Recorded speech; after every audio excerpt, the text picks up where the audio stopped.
Kalika movies recording studio Sugauli DJ Mohan. हमर शादी ठीक भइल 18 में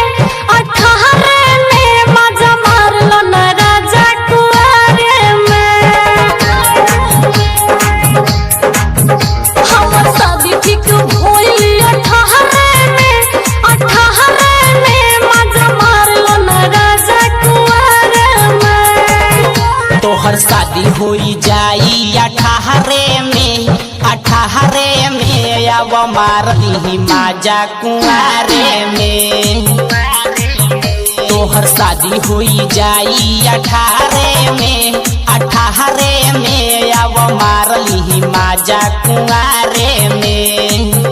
मजा मारलो न राजा कुआरे में।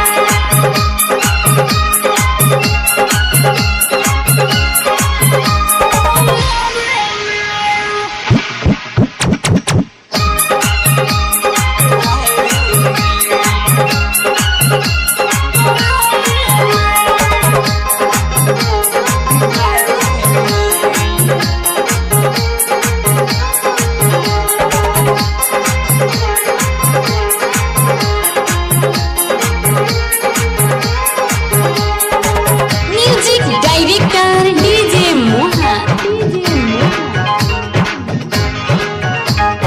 शादी के बाद न मिले आजादी। शादी के बाद न मिले आजादी। आवो न मनवा के श्रद्धा पूरा दी। पागल दिल भइल कैसे मनाई कहत यही जगम छवि छाई। केहू देख ली तो पिछुआरे में मजा मारलो न राजा कुआरे में। तोहर शादी होई जाई 18 में अब मार ली माजा कुआरे में।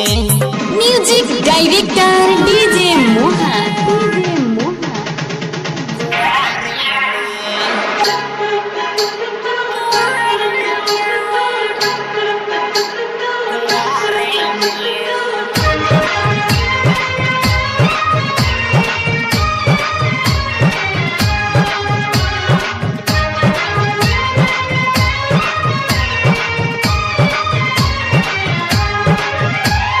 बहिया मेरा बना तोहरा के प्यार दी। हाँ बहिया मेरा बना तोहरा के प्यार दी। चढ़ल जवानी के गरम ही उतार दी। मन के मनावो न हो खबे खबर। ऐसे न कोई जला खबर। हम तो रहनी है यही सुतारे में मजा मार लेबे दाना कुआरे में। हमर शादी ठीक हो